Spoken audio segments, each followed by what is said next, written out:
Assalamualaikum warahmatullahi wabarakatuh. Baik, tanpa menunggu lama kita akan langsung saja mengundang guru kita Al-Ustadz Habib Salim Muhdor LCM Hafidhahullahu Ta'ala untuk bisa berkenan menempati tempat yang telah disediakan, kami persilakan. Alhamdulillah, apa kabar Ustadz ya? Alhamdulillah, Masya Allah. Terima kasih banyak atas kehadiran antum telah menyempatkan waktu untuk bisa berbagi ilmu dengan kami insyaAllah ta'ala. Teman-teman anak muda Jakarta Ustadz Syab insyaAllah akan belajar bersama antum insyaAllah. Dan seperti biasa kita akan menjalani sesi materi dan nanti di akhir sesi kita akan ada kesempatan semoga Allah mudahkan untuk bisa berdialog insyaAllah ta'ala. Kepada Al-Ustadz kami persilakan fayatafadhal masykurah.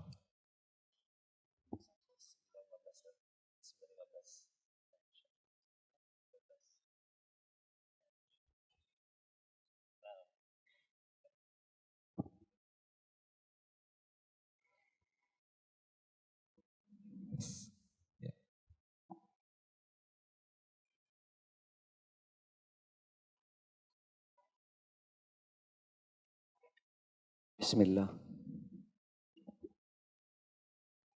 Assalamualaikum warahmatullahi wabarakatuh.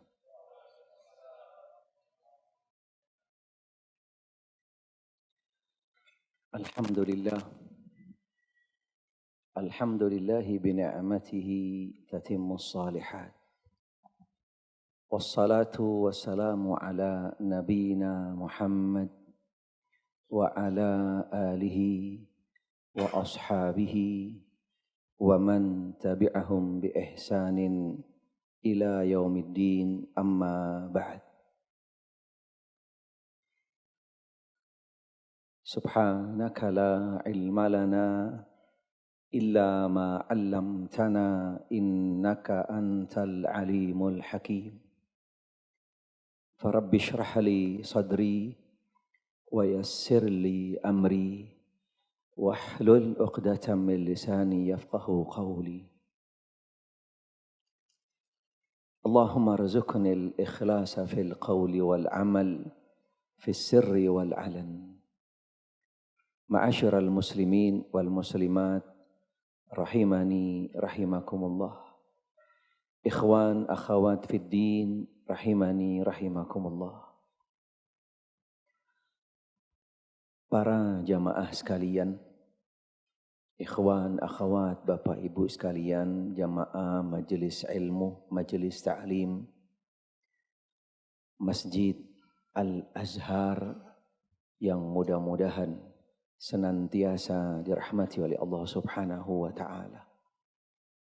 Serta segenap para ikhwan, para rekan-rekan, panitia, pemrakarsa daripada terlaksananya kajian ini yang juga mudah-mudahan Allah selalu berikan hidayah, taufik dan juga kesabaran serta ketabahan di dalam memfasilitasi majelis ilmu ini. Ma'asyiral muslimin wal muslimat rahimani rahimakumullah. Pastinya kumpulnya kita pada malam hari ini karena izin dan takdir dari Allah Subhanahu wa ta'ala. Kalau bukan karena izin dan takdir dari Allah, pastinya kita tidak akan sampai, tidak akan bisa berkumpul di tempat yang mulia ini. Karena semua kembali kepada takdir dan izin dari Allah Subhanahu wa ta'ala. Kita berada di tempat semulia-mulianya tempat di atas muka bumi, yaitu Baitullah.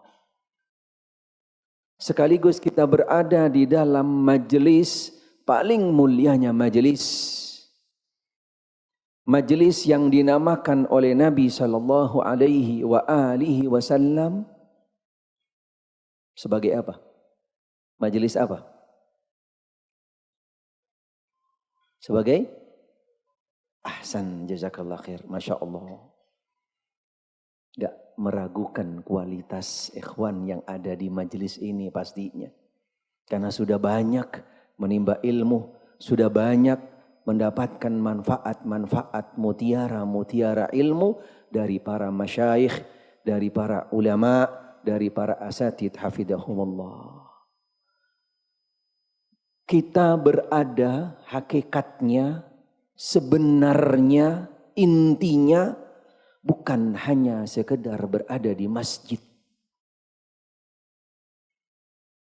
Tetapi sebenarnya kita berada di tempat, salah satu daripada dua tempat yang ada di atas muka bumi, yang langsung yang memberikan namanya, labelnya adalah Nabi kita Muhammad sallallahu alaihi wasallam.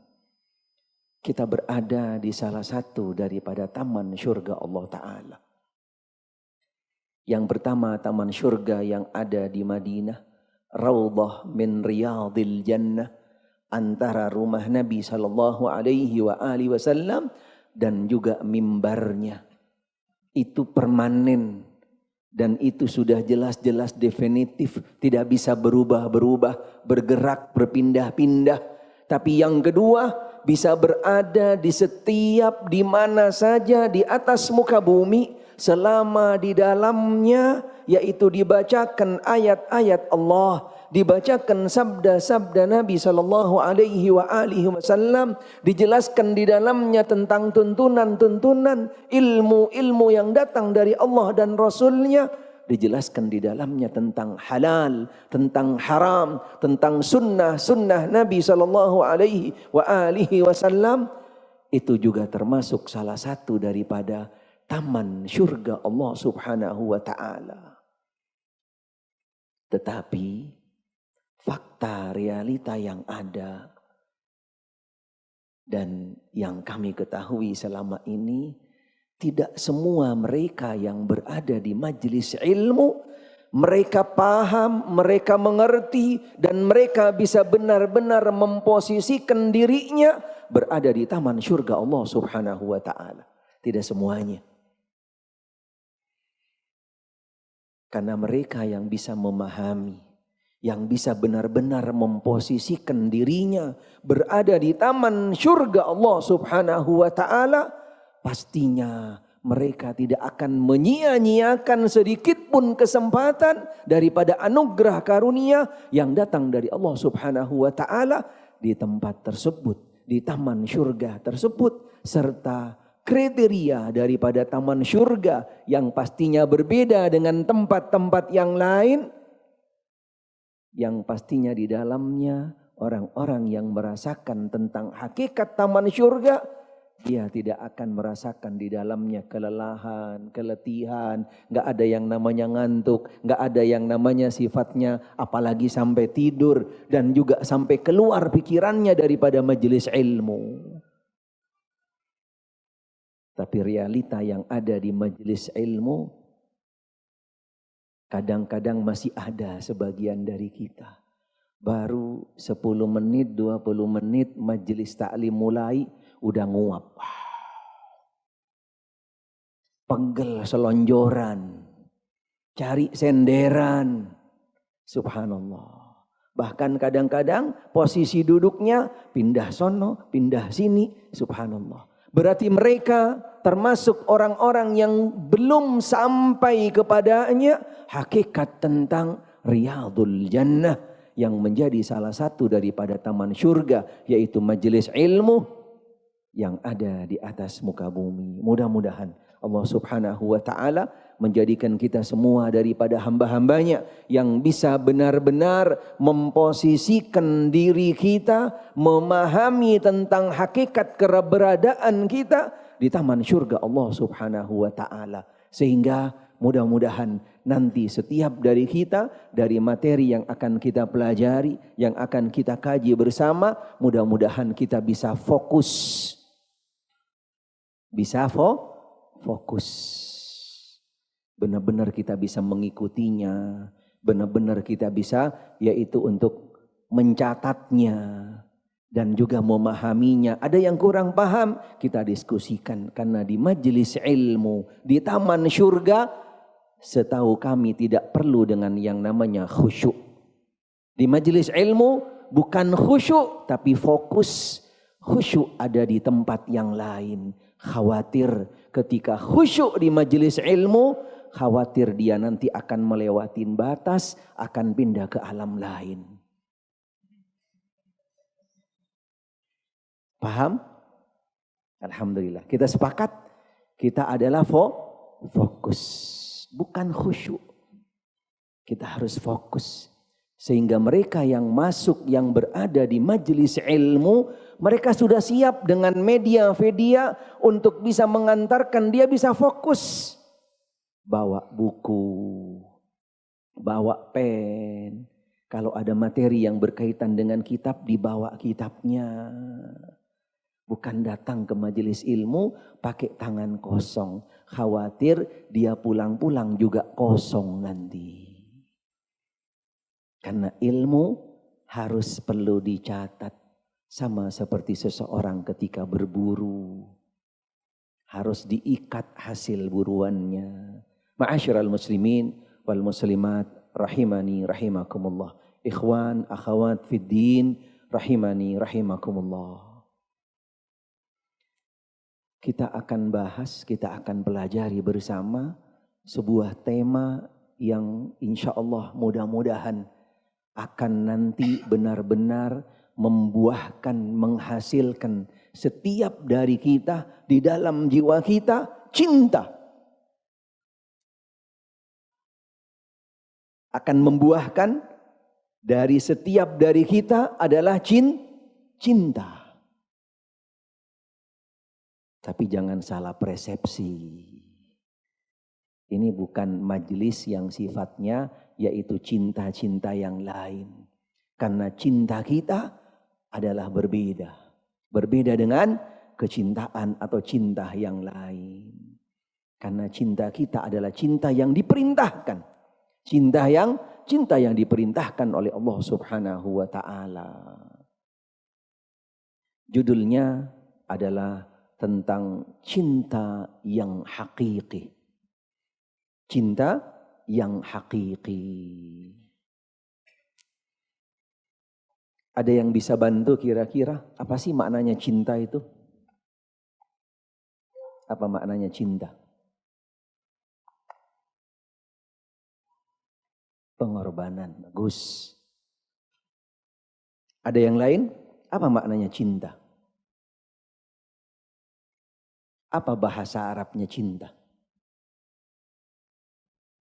Apa bahasa Arabnya? Bahasa Arabnya bisa diartikan atau dimaknakan yaitu al-mahabbah. Atau juga yang secara spesifik cinta yaitu bahasa Arabnya al-hubb. Al-hubb. Ada yang belajar bahasa Arab pastinya banyak di sini. Mungkin ada yang kuliah di sastra bahasa Arab. Apa artinya al-hubb? Ma makna al-hubb? Apa artinya cinta?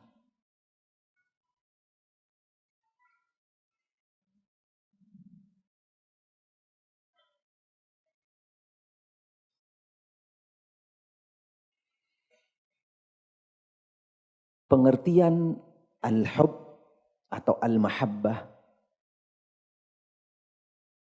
sebuah kata dalam bahasa Arab yang berbentuk isim masdar, yang berakar pada suku kata ahabba, yuhibbu, hubban, wa mahabbatan. Kalimat al-hubb, kalau kita buang alif lamnya jadi hubb. Jadi hubb. Ada berapa huruf? Ada dua huruf. Ha dan ba. Ha dan ba. Kalimat atau huruf ha dan ba. Siapa yang tahu atau yang pernah belajar tentang makharijul huruf di dalam ilmu tajwid? Ada yang belajar?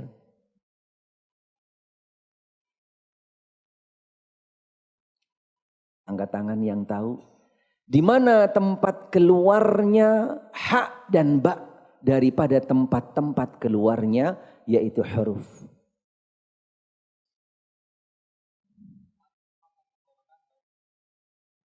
Ahsan, jazakallah khair. Perlu kasih hadiah ini. Masya Allah. Coba kita lihat. Kalimat al-hubb yang terdiri daripada 2 huruf. Ha.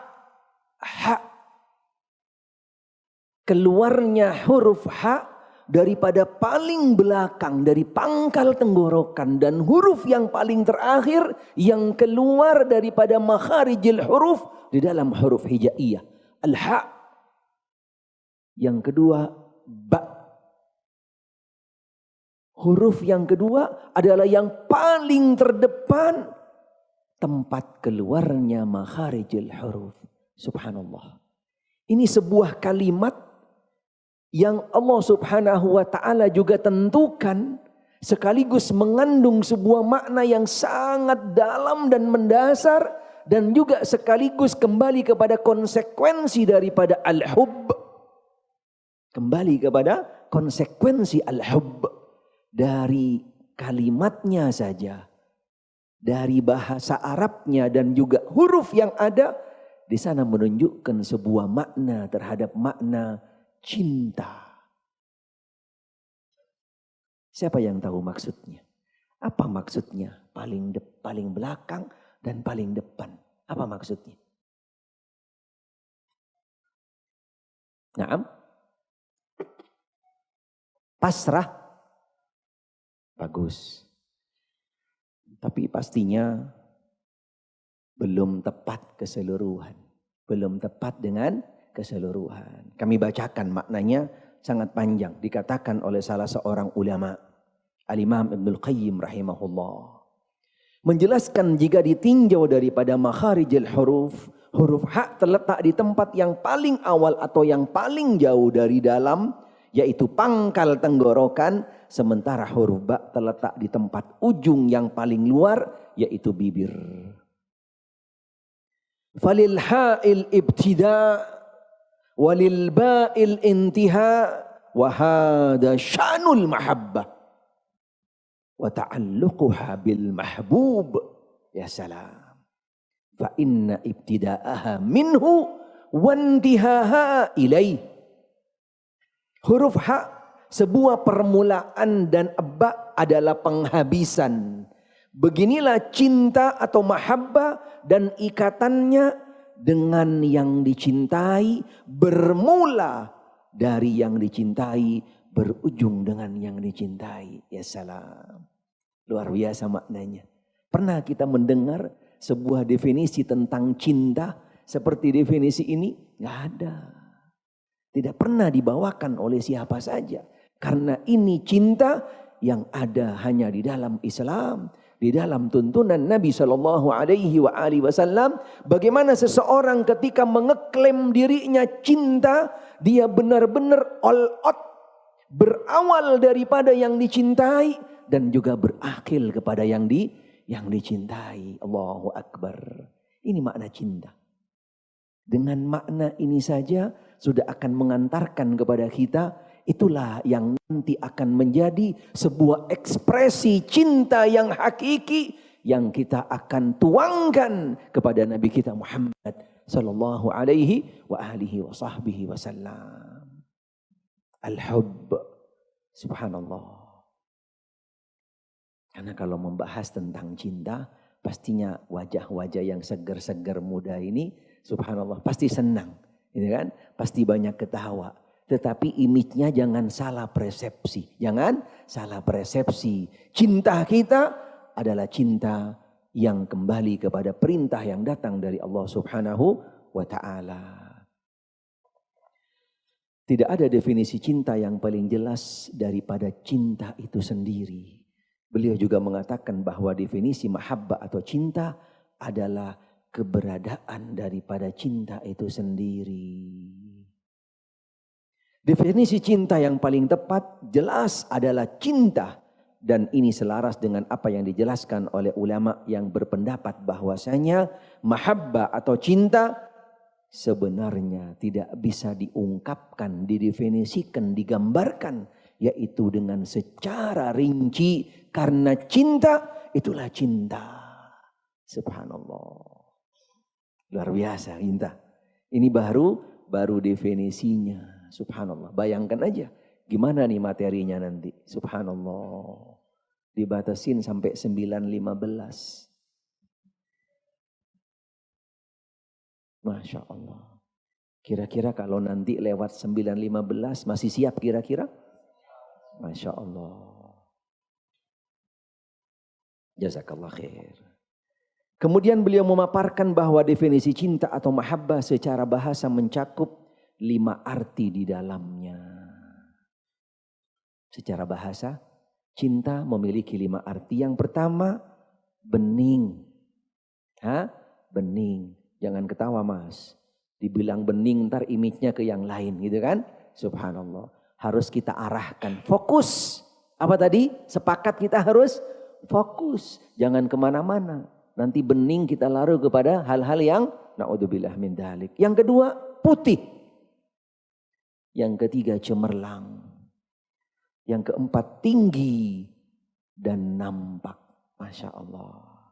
Tetap menyertai dan diam. Intisari dan menjaga atau menahan. Ini makna-makna. Cukup situ saja, jangan banyak-banyak gitu kan. Subhanallah. Kemudian beliau merumuskan sebuah definisi mahabbah yang sangat indah. Beliau mengatakan ini kesimpulan daripada makna cinta atau mahabbah tadi. Mahabbah atau cinta adalah beningnya cinta dan gelora keinginan hati terhadap yang dicintain. Jangan nanti ini dijadikan sebuah yaitu bahan untuk pakai romantisan, jangan. Ini fokus pembahasan kita terhadap cinta yang satu, cinta yang diperintah oleh Allah Subhanahu wa Ta'ala. Cinta adalah beningnya cinta dengan gelora keinginan hati kepada yang dicintai, tinggi serta nampak jelas ikatannya dengan yang dicintai dan yang diinginkannya. Adanya kekokohan, keinginan hati terhadap yang dicintai hingga tetap mendampinginya dan takkan pernah berpisah dengannya. Hati yang paling dalam serta sesuatu yang paling berharga hanya teruntuk yang dicintai. Dialah hatinya, segala keinginannya, kemauannya dan kesungguhannya hanya kepada yang dicintai. Subhanallah. Luar biasa definisi daripada cinta. Kita mulai masuk kepada materi intinya. Mengapa kita harus mencintai Nabi kita Muhammad sallallahu alaihi wasallam? Ini yang akan nanti menjadi target cinta kita tadi. Mengapa kita harus mencintai Nabi Muhammad sallallahu alaihi wasallam?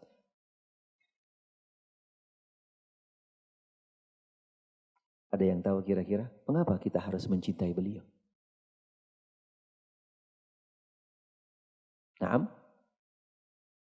Allah perintahkan. Bagus. Allah perintahkan. Salah satunya, konsekuensinya banyak tentunya.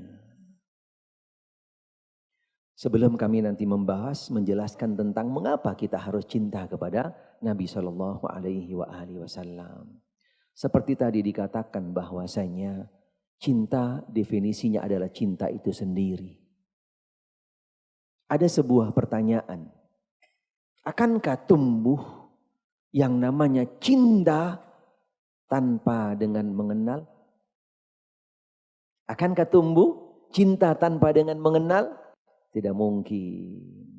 Karena pintu gerbang utama yang akan mengantarkan kita agar bisa tumbuh al-hub, al-mahabbah melalui pintu gerbang yang besar, yaitu adanya dengan ma'rifatur rasul.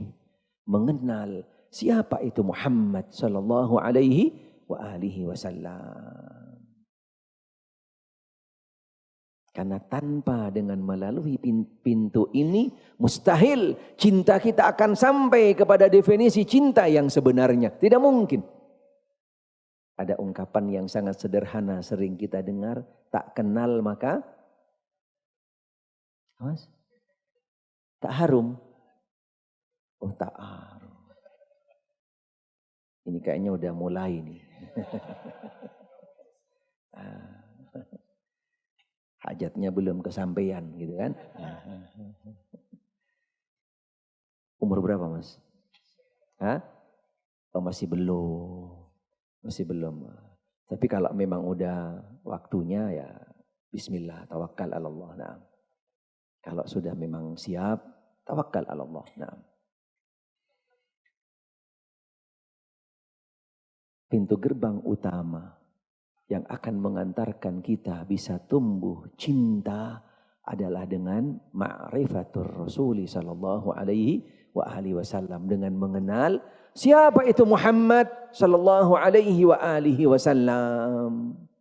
Siapa yang hafal nasabnya Nabi Muhammad sallallahu alaihi wa alihi wasallam sampai kepada Adnan, yang hafal dapat voucher diskon umroh.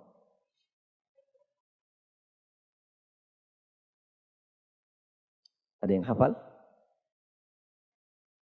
Muhammad bin Abdullah bin Abdul Muttalib bin Abdul Muttalib bin Muhammad sallallahu alaihi wa alihi wasallam bin Abdullah bin Abdul Muttalib ibn Hashim bin Abdi Manaf bin Qusay bin Qilaf bin dan seterusnya sampai kepada ibn Mudar ibn Nizar ibn Kana ibn Mudar, kemudian ibn Nizar ibn Adnan yang nyambung kepada Ismail ibn Ibrahim alaihi salam. Siapa yang hafal menyebutkan? Antara yaitu kakek Nabi yang kelima. Siapa kakek Nabi yang kelima? Angkat tangan, ada yang tahu? Siapa kakek Nabi yang kelima? Yang kakek itu juga bersama dengan kakek ibunya. Siapa yang tahu? Gak ada yang hafal? Ada yang hafal 5 saja nasabnya Nabi. Ada yang hafal 5 saja nasabnya Nabi. Yang terakhir adalah Kilab. Kilab dilanjutkan dengan Ibn Murrah, Ibn Kinana dan seterusnya. Ada yang hafal? Harus hafal. Tidak mungkin kita akan tumbuh yang namanya cinta yang sebenarnya kepada Nabi kalau baru nasabnya Nabi saja kita nggak kenal. Tidak mungkin.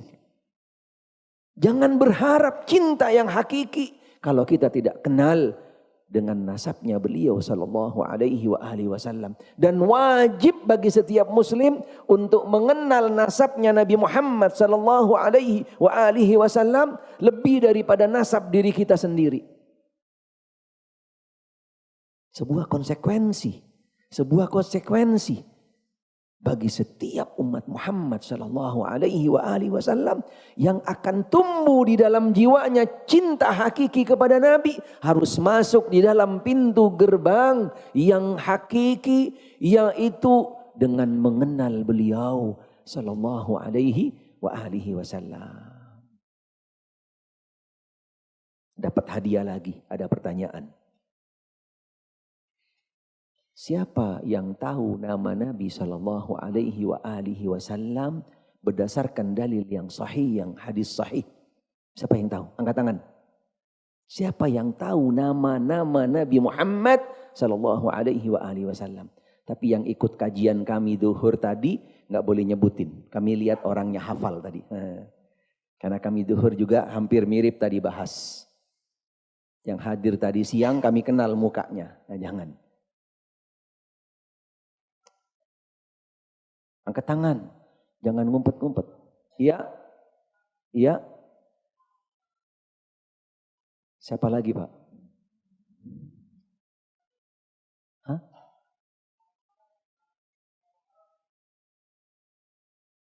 Baik, bagus, tapi belum tepat Pak. Belum tepat. Kami yakin nama-nama ini pasti asing bagi antum semua. Mungkin baru pertama kali mendengar. Bahkan Semua mereka yang juga mengeklaim dirinya punya cinta kepada Nabi, mereka mengeklaim bahwasanya sudah cinta kepada Rasul, tapi baru namanya, kami berani sumpah wallahi mereka tidak akan tahu dan paham siapa nama Nabi SAW yang sebenarnya. Karena beliau memberikan nama kepada dirinya tidak sama seperti daripada orang-orang yang mereka ngaku cinta kepada Nabi, memberikan nama kepada Nabi Muhammad SAW. Mohon maaf, salah satunya tadi disebutkan, Nabi tidak punya nama yang namanya Toha, gak ada. Nabi tidak punya nama yang namanya Yasin, tidak ada. Tolong buktikan dengan hadis yang sahih bahwasanya nama beliau adalah Toha dan Yasin. Tidak ada. Karena Toha dan Yasin adalah salah satu daripada nama surat yang ada di dalam Al-Quran. Awal daripada surat Toha dan juga awal daripada surat Yasin. Kenapa yang diambil Toha dengan Yasin bukan alif lam mim, bukan kaf ha ya ain sad, bukan alif lam mim ra? Kenapa yang diambil Toha dan Yasin? Siapa yang memberi nama beliau Toha dan Yasin? Coba tolong buktikan. Berdasarkan dalil yang sahih. Karena beliau sendiri di dalam hadis yang sahih. Riwayat Imam Al-Bukhari rahimahullah. Beliau sudah menjelaskan. Inna li khamsatasman. Aku itu punya 5 nama. Jangan ditambah-tambah, jangan dikurangin. Maukah Anda yang namanya misalnya Saleh atau Harun atau Ahmad dan seterusnya diganti dengan namanya misalnya Sidul? Mau enggak? Atau diganti namanya dengan si Udin? Mau enggak? Kita saja selaku manusia biasa pasti enggak terima. Nama kita yang diberikan oleh orang tua kita atau kita yang punya nama diberikan nama bukan nama kita aslinya. Kita nggak bakal terima. Dan itu adalah sebuah kesalahan. Bagaimana ketika kita memberi nama kepada Nabi kita Muhammad sallallahu alaihi wasallam bukan nama yang beliau memberikan nama kepada dirinya. Subhanallah. Pastinya beliau juga akan merasa sakit hati dan tidak terima. Beliau mengatakan saya namanya 5. Yang pertama Muhammad. Yang kedua Ahmad. Yang ketiga Al-Mahi. Yang ketiga Al-Mahi. Apa artinya Al-Mahi?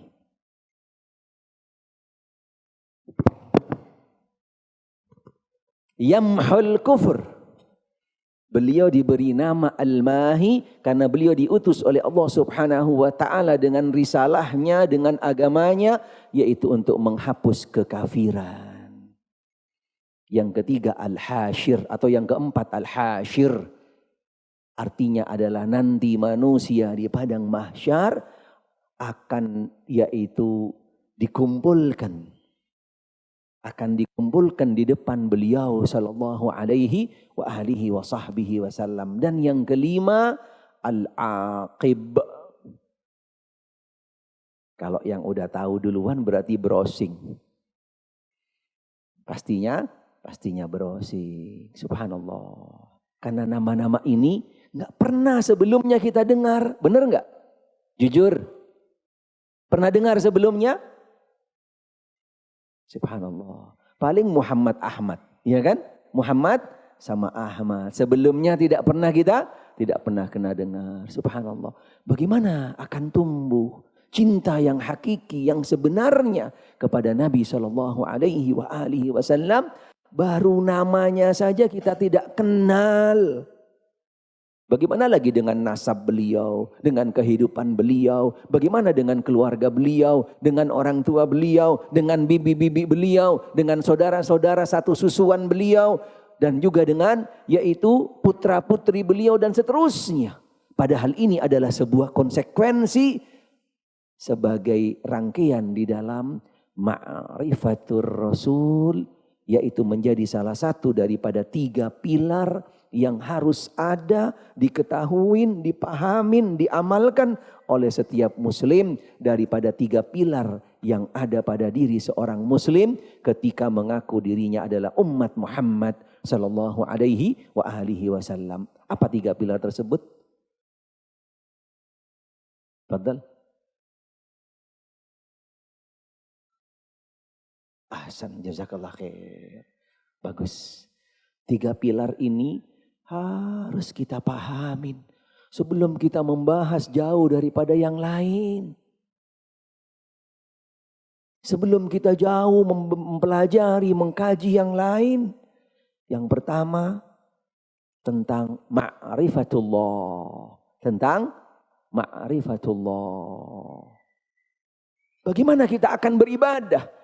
Bagaimana kita akan all out benar-benar tunduk patuh taat kepada Allah. Menjalankan ibadah, menjalankan ketaatan kepada Allah. Dengan benar-benar memahami hakikatnya ketika kita tidak mengenal siapa itu Allah.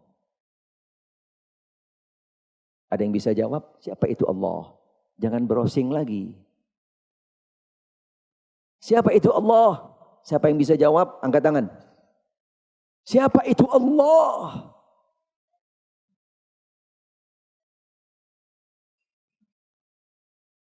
Rob, bagus. Belum tepat. Bagaimana kita ibadah selama ini? Bagaimana kita akan bisa merasakan nilai sebuah ibadah, hakikat daripada ibadah, padahal kita belum mengenal siapa itu Allah. Karena pintu gerbang utama agar kita bisa masuk kepada yang namanya ibadah yang hakiki, all out di dalam bentuk ekspresi seseorang beribadah kepada Allah melalui pintu gerbang utamanya ma'rifatullah. Siapa itu Allah? Fadhal lagi. Naam.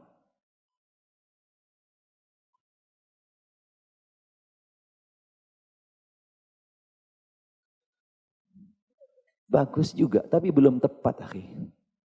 Jawabannya mudah sekali.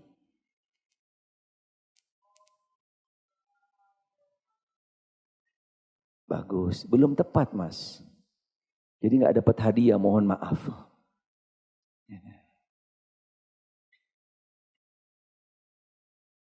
Belum tepat. Jawabannya ada di dalam Al-Quran. Browsing. Jujur. Browsing enggak? Browsing kali. Iya. Dengar di mana, Mas? Jujur, Mas. Dengar di kajian mana, Mas? Ini sebuah pertanyaan yang dihadapi oleh semua para asatid. Ketika ditanya kepada yang namanya jamaahnya, kepada mereka yang sudah ikut kajian, sudah berkali-kali, puluhan kali, bahkan bertahun-tahun. Ketika ditanya tentang siapa itu Allah, mereka pada kaget, pada bingung. Subhanallah, bagaimana selama ini kita beribadah? Bagaimana Anda menjalankan konsekuensi selaku hamba Allah beribadah kepada Allah, tapi Anda tidak mengenal siapa itu Allah? Sesuatu yang kayaknya kontradiksi gitu kan. Lalu yang Anda lakukan ibadah, sujud, ruku, berdoa semua. Tapi Anda tidak mengenal siapa itu Allah. Perlu dari majelis ini kita belajar. Dari majelis ilmu. Karena jawaban-jawaban yang tadi tidak ada di mana-mana kecuali adanya di majelis ilmu. Dengan belajar, dengan menuntut ilmu dan seterusnya. Begitu juga orang-orang yang mengaku cinta Nabi dan ini dan seterusnya, tapi baru namanya Nabi mereka nggak kenal. Baru namanya Nabi nggak kenal, cuman ngaku doang cinta Nabi, ngikutin sunnah Nabi. Subhanallah, ujung-ujungnya yang diikutinnya, yang paling banyak didemeninnya, masya Allah, tampilannya doang. Padahal Nabi sendiri tidak sama seperti yang mereka tampilkan sebenarnya. Karena Nabi tidak pernah mementingkan penampilan. Karena Nabi tidak pernah mementingkan dan mengutamakan yang namanya tampilan. Subhanallah. Ma'asyiral muslimin wal muslimat rahimani rahimakumullah. Suasananya tambah hangat kayaknya nih ya. Subhanallah, AC-nya nggak berfungsi atau gimana nih? Wah. Bismillah.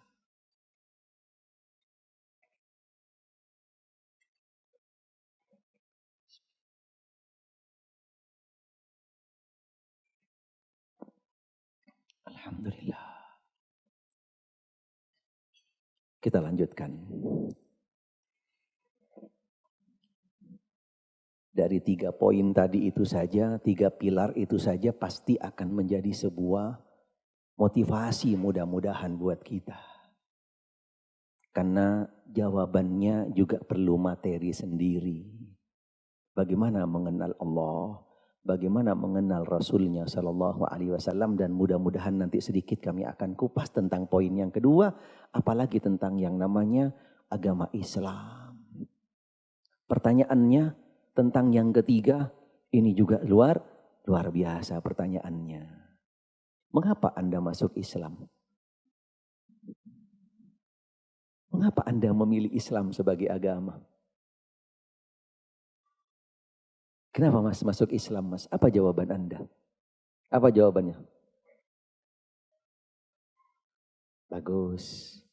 Tapi akankah cuma jawaban segitu saja?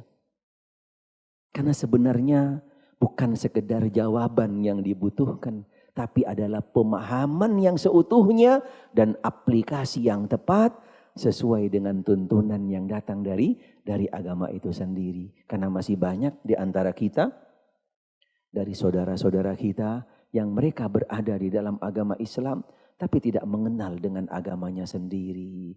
Sehingga banyak yang ada di dalam agama Islam tapi mereka kategorinya adalah Islamnya Islam masuk angin. Islamnya Islam masuk angin. Kalau udah masuk angin, dikit-dikit dikerok lagi. Subhanallah.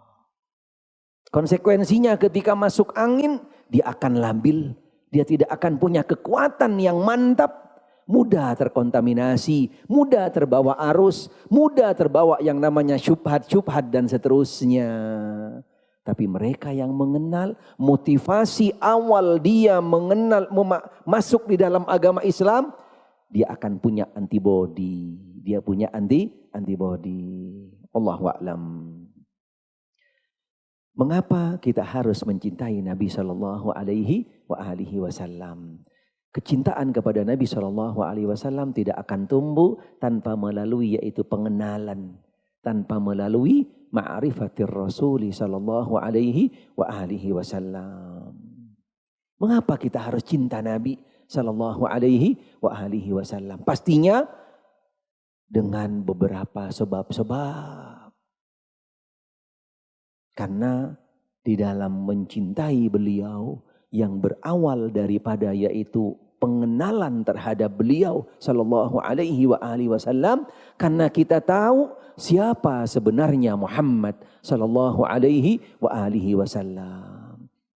Di antaranya bahwasanya beliau Sallallahu Alaihi Wasallam selain yaitu sebagai Nabi dan Rasul yang sama dengan para nabi dan rasul yang lainnya, tapi beliau memiliki beberapa kekhususan. Beliau memiliki beberapa kekhususan yang berbeda dengan para nabi dan rasul yang lainnya. Khususnya yang pertama dan yang paling utama, sehingga menjadikan daripada setiap umatnya untuk mencintai beliau Sallallahu Alaihi Wasallam, karena yaitu Nabi kita Muhammad Sallallahu Alaihi Wasallam satu-satunya hamba Allah yang memiliki kedudukan yang tinggi di sisi Allah Subhanahu wa Ta'ala. Yang dijelaskan di dalam Al-Quran yaitu punya tingkatan yang namanya maqamam mahmuda. Tingkatan yang sangat tinggi di sisi Allah Subhanahu wa Ta'ala. Berbeda daripada semua para makhluk, termasuk para nabi dan juga para rasul. Yang kedua, beliau Sallallahu Alaihi Wasallam memiliki gelar. Yang gelar ini langsung datangnya dari Allah. yang Allah tidak berikan kepada siapa saja daripada umatnya, sekalipun para nabi dan rasul yang sebelumnya. Gelar apa yang Allah berikan kepada beliau?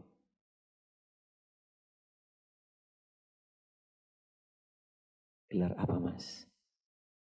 Dari yang kiri belum jawab dari tadi. Gelar apa yang Allah Ta'ala berikan kepada Nabi Muhammad sallallahu alaihi wa alihi wasallam? Khalilullah. Bagus. Apalagi lainnya? Rahmatan lil alamin. Bagus. Ada yang tepat. Beliau, betul. Maksum. Bagus. Yang tepat adalah gelar satu-satunya yang Allah Ta'ala berikan kepada beliau. Tidak diberikan kepada siapa saja daripada hamba Allah. Termasuk daripada nabi-nabi dan rasul yang sebelumnya. Wa innaka la'ala khuluqin azim. Engkau ya Muhammad yang memiliki budi pekerti yang mulia, yang agung. Itu masuk semua di dalamnya.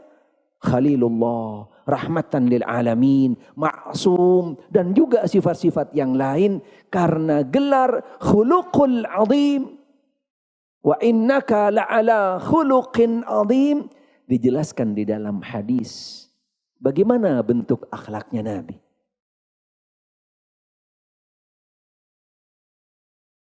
Ada yang tahu? Bagaimana bentuk akhlaknya Nabi SAW? Yalla ya syabab. Yalla ya syabab, para pemuda. Bagus, belum tepat. Jadi kalau cuman bagus doang nggak dapat hadiah. Kalau tepat baru dapat hadiah, baru dapat hadiah. Apa? Yaitu gambaran daripada akhlaknya Rasulullah SAW. Satu ketika, udah habis pertanyaannya. Satu ketika salah seorang sahabat datang menemui salah satu istri Nabi Sallallahu Alaihi Wasallam, yaitu Aisyah radhiyallahu anha, bertanya tentang akhlaknya Rasulullah Sallallahu Alaihi Wasallam. Kana khuluquhul Quran. Ini dia akhlaknya beliau. Akhlaknya Rasul adalah Al-Quran. Siapa yang bisa jawab dengan jawaban yang tepat dan benar tentang yaitu makna akhlaknya Rasul adalah akhlak Al-Quran, dapat voucher diskon umroh. Siapa yang bisa jawab? Angkat tangan. Fadhal.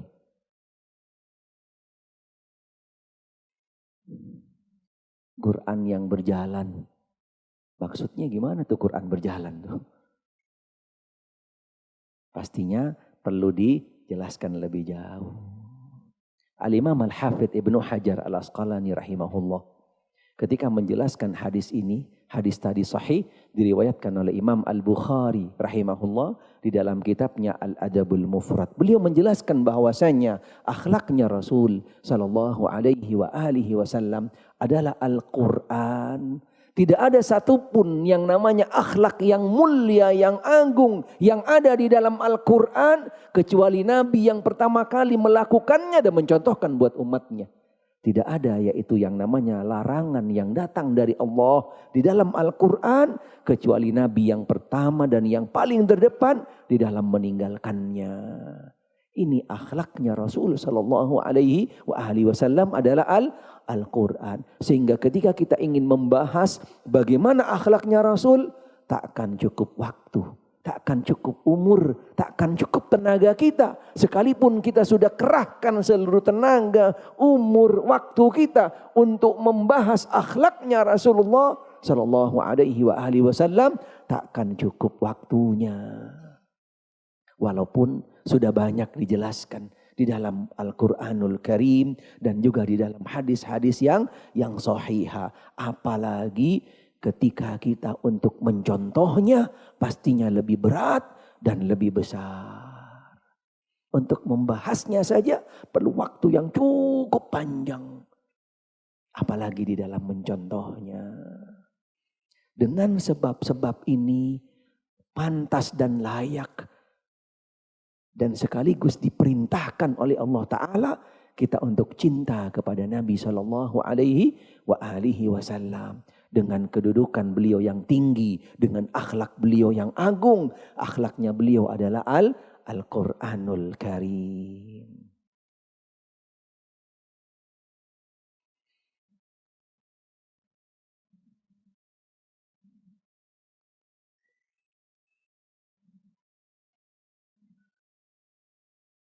Ini baru di laptop, belum di kitab nih. Waduh.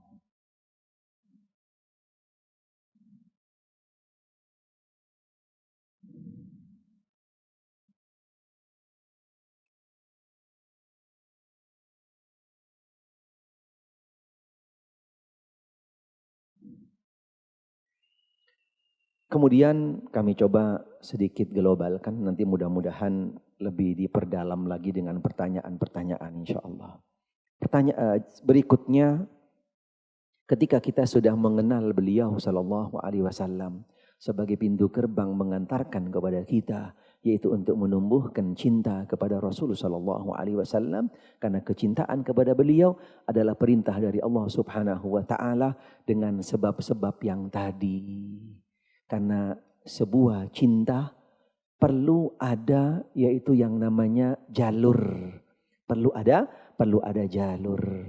Bagaimana sebenarnya di dalam mengekspresikan cinta kepada beliau? Ini intinya. Bagaimana sebenarnya di dalam mengekspresikan cinta kepada Nabi Shallallahu Alaihi Wasallam? Dijelaskan oleh para ulama tentang konsekuensi atau ekspresi cinta kepada Nabi Shallallahu Alaihi Wasallam, yaitu tidak kurang di dalamnya ada beberapa poin. Selain wajib mencintai dan mengagungkan beliau, wajib mencintai dan mengagungkan Nabi Shallallahu Alaihi Wasallam. Yang kedua adalah dengan taat dan tunduk patuh menjalankan perintah Rasulullah Sallallahu Alaihi Wasallam. Ini kami sedikit globalkan walaupun materinya sebenarnya masih panjang. Yang pertama adalah ekspresi cinta, yaitu benar-benar kita mengekspresikan cinta yang hakiki seperti yang tadi daripada makna al-hub. Berawal dan berakhir kepada yang dicintai, yaitu kepada Nabi kita Muhammad Sallallahu Alaihi Wasallam dengan bentuk all out, sepenuhnya, totalitas mencintai Nabi Sallallahu Alaihi Wasallam sekaligus mengagungkan karena kelebihan keutamaan yang ada pada diri Nabi Sallallahu Alaihi Wasallam. Yang kedua adalah dengan mentaati apa yaitu yang diperintahkan oleh Rasulullah Sallallahu Alaihi Wasallam. Apa sebabnya? Kita harus taat terhadap apa yang diperintahkan oleh Rasul.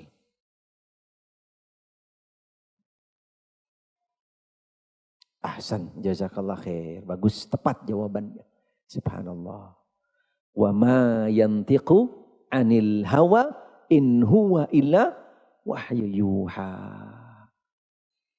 Perintah yang datang dari Rasul hakikatnya bukan keluar dari lisannya beliau, tapi sumber aslinya datangnya adalah wahyu yang datang dari Allah Ta'ala. Seseorang akan bisa menangkap perintah Rasul, akan bisa merespon perintah Rasul, akan bisa benar-benar dia memahami inti daripada perintah Rasul adalah wahyu dari Allah, berawal daripada pintu gerbang tadi, yaitu dengan kenal, mengetahui kedudukannya, dan juga baru akan timbul yang namanya cinta. Ketika cinta sudah ada pada jiwa seseorang kepada Nabi Sallallahu Alaihi Wasallam, setiap yang diperintahkan oleh beliau, sami'na wa ata'na, siap laksanakan. Karena kita adalah prajuritnya Rasulullah sallallahu alaihi wa alihi wasallam. Komandan kita adalah Rasulullah sallallahu alaihi wasallam. Laksanakan, siap, sami'na wa ata'na. Kalimat sami'na wa ata'na akan keluar dari lisan seseorang karena terpancar dari dalam hatinya cinta yang hakiki. Kalau karena bukan cinta yang hakiki, masih bengong dulu. Diperintahkan oleh Nabi, dilihat dulu. Nggak keluar itu sami'na wa ata'na. Tidak keluar yang namanya totalitas untuk tunduk patuh taat kepada apa yang diperintahkan oleh Rasul sallallahu alaihi wasallam. Padahal yang diperintahkan oleh beliau sallallahu alaihi wasallam, wa ma yantiqu 'anil hawa in huwa illa wahyu yuha. Yang keluar dari lisan beliau bukanlah karena kemauan, perasaan, hawa nafsu, pikiran, dan seterusnya. Tapi sumbernya wahyu datangnya dari Allah subhanahu wa ta'ala.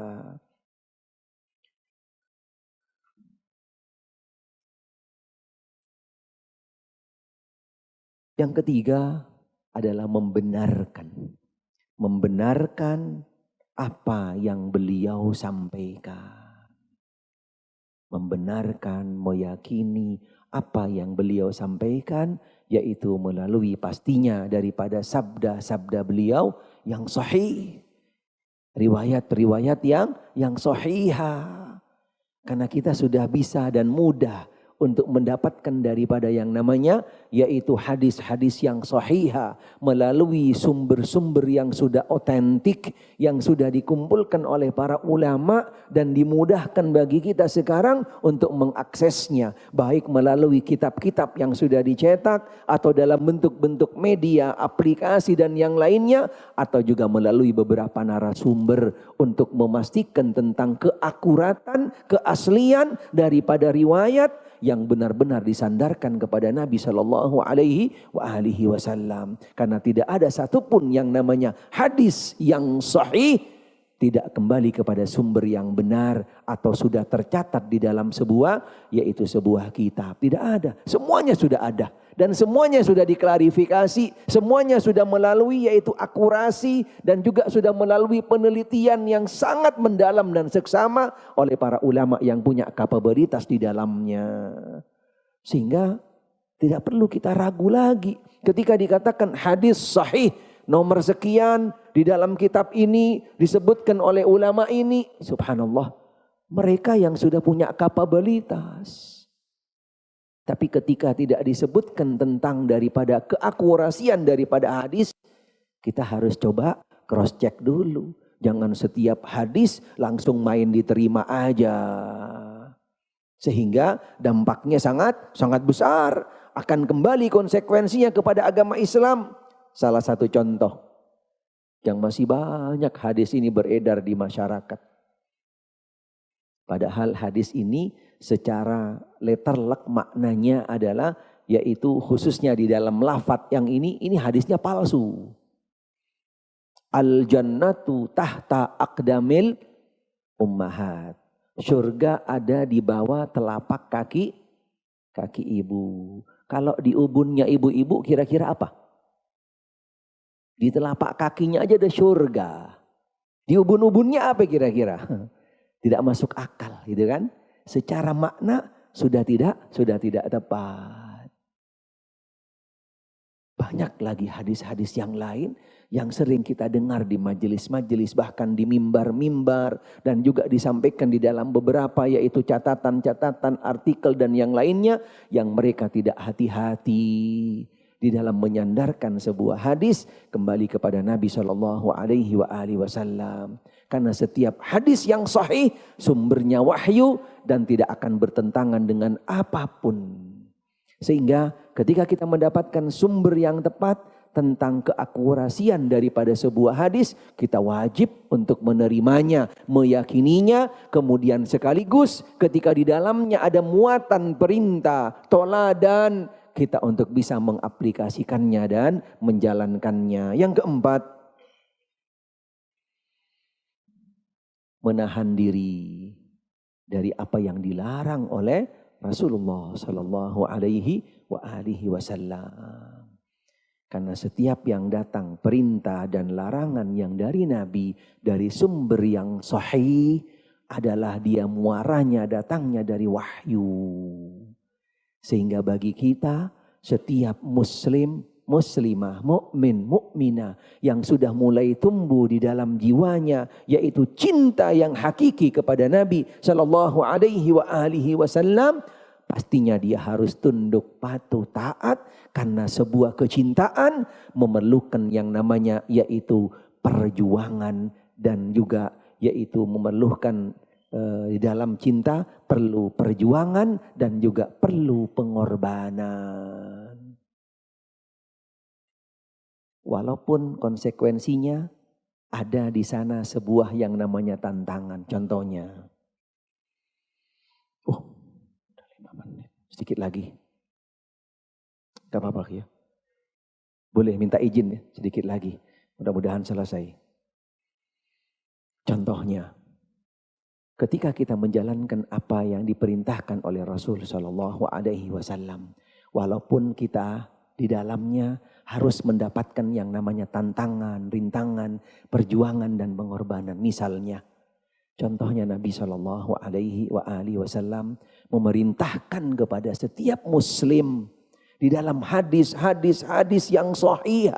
Sekaligus Nabi mengingatkan dan juga untuk yang tidak melakukannya akan berdampak begini dan seterusnya. Dan hampir sepakat para ulama, tidak sedikit bahkan hampir kepada tingkatan konsensus menyatakan bahwasanya setiap muslim untuk memelihara jenggot.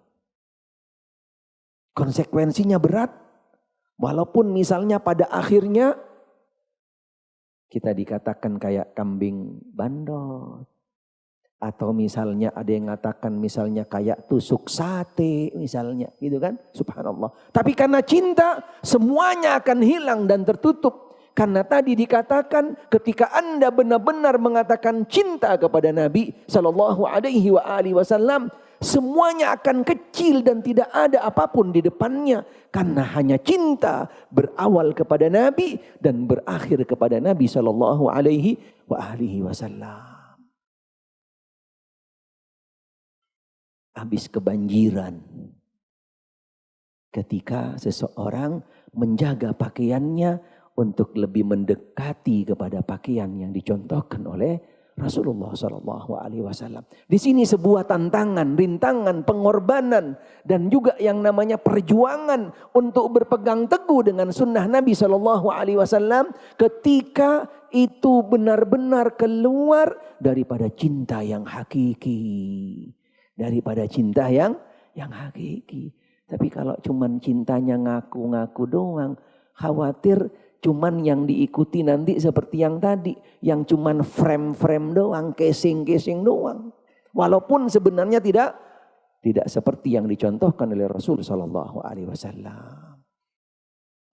Mengaku bahwasanya dia itu cinta Nabi. Kemudian yang diikutin cuman pakaiannya doang.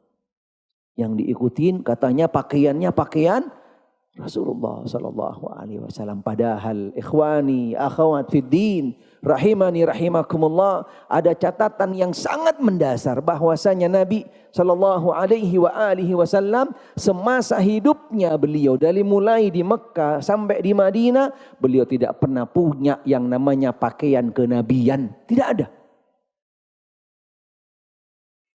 Beliau ketika menggunakan pakaian sama dengan para sahabatnya. Beliau kumpul bersama dengan para sahabatnya. Duduk bareng dengan para sahabatnya. Hampir setiap orang-orang yang datang ke Madinah ingin mengenal dan mencari yang mana Muhammad. Hampir mereka tidak sedikit dari mereka yang tidak mengenal yang mana Muhammad Sallallahu Alaihi Wasallam. Karena beliau menyatu bersama dengan para sahabatnya. Dari pakaiannya, duduknya, dan seterusnya, dan seterusnya. Ketika Nabi datang dari Mekah bersama Abu Bakar As-Siddiq radhiyallahu anhu. Ketika sampai di Mekah. Ketika sampai di Madinah. Dari Mekah hijrah ke Madinah. Sampai di Madinah. Disambut oleh orang-orang Madinah. Orang-orang Madinah pertama bertanya-tanya. Karena melihat Nabi dengan Abu Bakar, nggak ada bedanya pakaiannya. Penampilannya sama.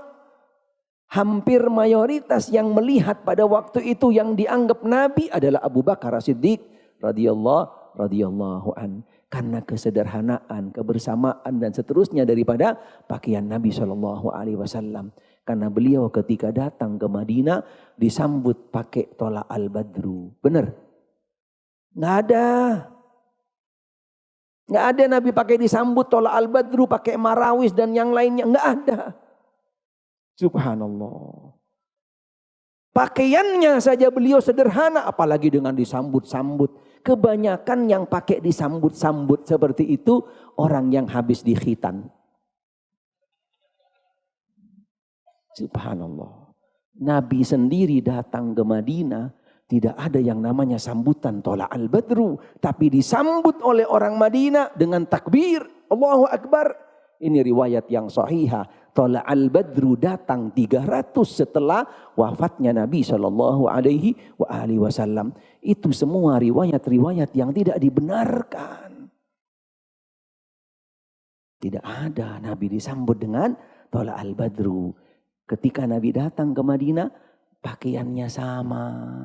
Jadi tidak benar ketika ada seseorang yang mengaku ini pakaian Nabi, modelnya begini, subhanallah, dengan berlapis-lapis, apalagi pakai di foto, dipajang pakai baleho. Innalillahi wa inna ilaihi rajiun. Subhanallah. Dari mana? Coba pelajari. Coba pahamin. Kembali kepada perjalanan, kembali kepada riwayat, kembali kepada biografi kehidupan Nabi SAW. Nabi tidak pernah menunjukkan yang namanya mukanya, tidak pernah beliau mengangkat dada, subhanallah, apalagi berdiri pakai tongkat foto dengan kacamata hitam. Innalillahi wa inna ilaihi rajiun. Subhanallah. Innalillahi wa inna ilaihi rajiun. Ya ibadallah, ya ikhwanal muslimin, subhanallah. Pelajarilah, pahamilah bagaimana sebenarnya Muhammad sallallahu alaihi wasallam. Beliau ketika berjalan penuh dengan tawadhu. Bahkan sekalipun beliau berada di atas untahnya ketika Fathu Mekkah, beliau dengan menundukkan kepalanya sampai jenggotnya menyentuh kepada punuknya unta. Nabi kita Muhammad sallallahu alaihi wasallam. Siapa kita? Siapa Anda? Ketika Anda berani dengan menunjukkan dadanya, mukanya, seakan-akan adalah orang yang paling cinta kepada Nabi sallallahu alaihi wasallam. Padahal dari tampilannya saja jauh daripada penampilan Rasulullah sallallahu alaihi wasallam. Mudah-mudahan sebagai bentuk peringatan buat kita semua, agar benar-benar setiap dari kita jangan mudah mengungkapkan cinta kalau realita yang ada dengan kita kontradiksi dengan makna cinta yang sebenarnya.